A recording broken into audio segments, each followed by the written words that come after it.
This is Carlo of 4GQ TV, and I'm here with Brent. Correct me if I'm wrong. Mukai? Brent Mukai, you got it. Awesome. So I see that you have done some voice acting, A little bit here and there. and there's a lot of stuff here.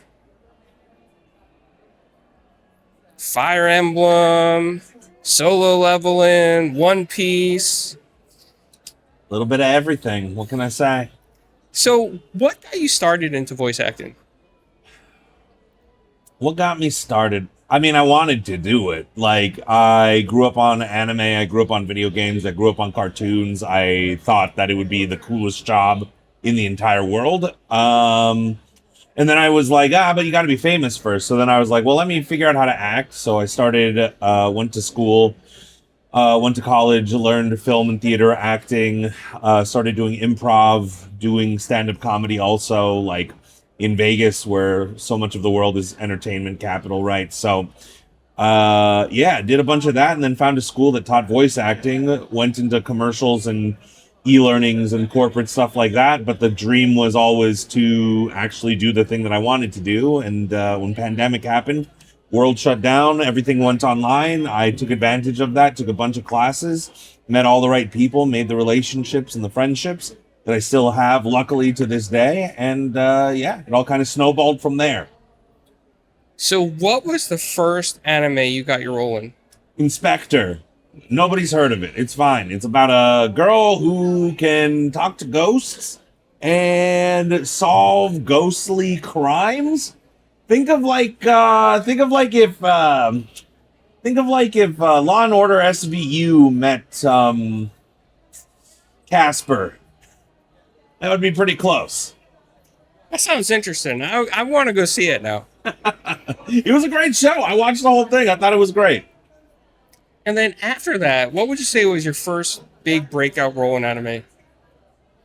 Demon Slayer, it has to be, right? Like, that's the biggest anime right now. It's probably going to be the biggest for the next few years until it ends. Like, nothing looks like it's going to be taking its place. So, being able to play the upper five demon Gyokko, that's like the role that has, it's my first pop figure. It's so much. So, and I was a huge fan of the show. I'd watched the first two seasons about 4 or 5 times in sub and dubs, just dreaming of what it would be like to be in the show. And, I got the audition, tried not to freak out, and then ended up getting it. So, yeah, such an amazing, way to enter in and, maybe one of the works people know me best for.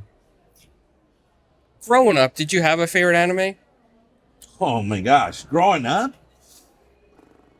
So, I was a Pokemon kid, right? Like, I grew up in that time period where it was all Pokemon. And I was on it before anybody else because before the show was on the air, they were selling the VHS tapes in Toys R Us.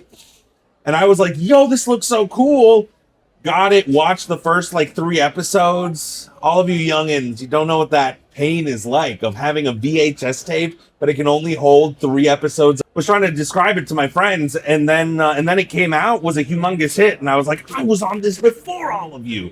But that was that was a show that defined many of our childhoods, I would say, in the millennial era.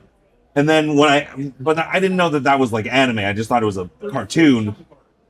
The first anime that I watched that I knew, oh, this is an anime, I watched the subs, was Naruto, and that was incredible. Back when you could watch it on YouTube. So that's how old that was. I was in high school just watching Naruto clips, A, B, and C on YouTube.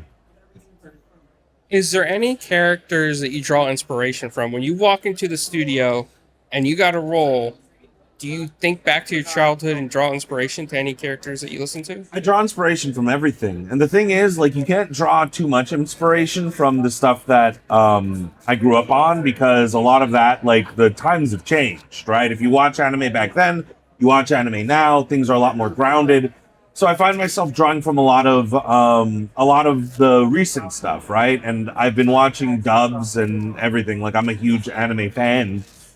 And you know, my best piece of advice to anybody who wants to do this and like wants to get into dubbing is watch the dubs, number one, so you know what that sounds like. And then number two, watch recent stuff. Don't just watch your favorites. I mean, I've watched Hunter x Hunter about 5 times at this point. Like, I also love just watching my favorites, but push yourself to watch a bunch of new stuff, right?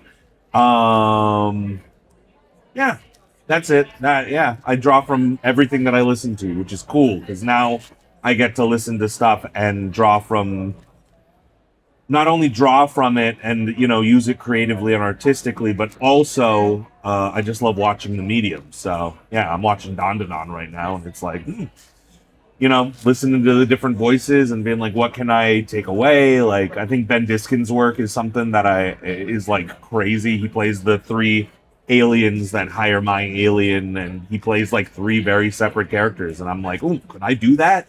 Would I be able to be that good? And you know, you draw from everything. All right. Well, I got 2 more questions for you. All right. The first one is, when anime fans come up to you, what do they recognize you from? Sometimes nothing. Sometimes it just come up and it's like, I don't know who you are, but it's cool that you're doing it. And I'm like, cool. Thanks for the handshake.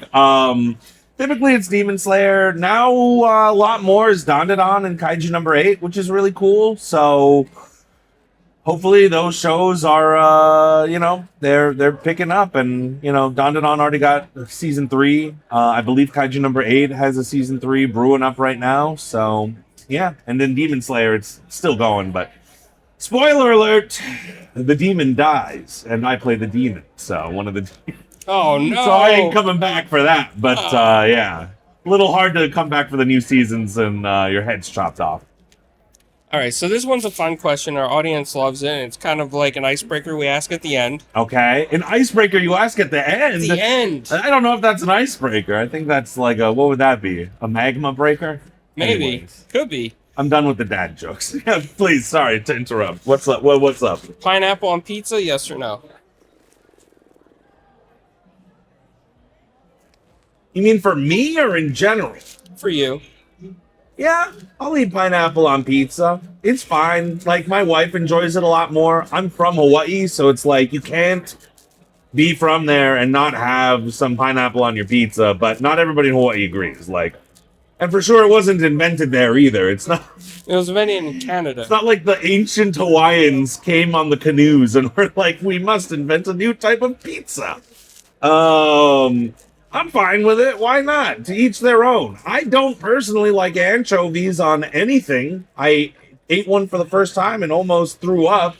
But if you want to put anchovies on pizza, who am I to stop you? Hey. Or mayo. I'm Brent Mukai. Mayo on pizza? I've heard a voice actor likes mayo on pizza before. All right. Are they the one that went to jail for murder? I can't remember. That sounds like serial killer behavior. But whatever you want to put on your whatever you want to put on your pizza, at the end of the day, if it ain't hurting anybody next to you, put whatever you want on your pizza. Why do you need the validation from me? You put whatever you want on your pizza. Brent Mukai, 2025. Put that up. Let's get some graphics on here. Make sure it's in nice cursive. And make sure there's a nice sound effect too when it comes. Hey, Brent Mukai here saying put whatever you want on your pizza, hey? Nice. Well, everybody, I'm here with Brent Mukai at Anime St. Pete, and this is 4GQ TV, and I'm out.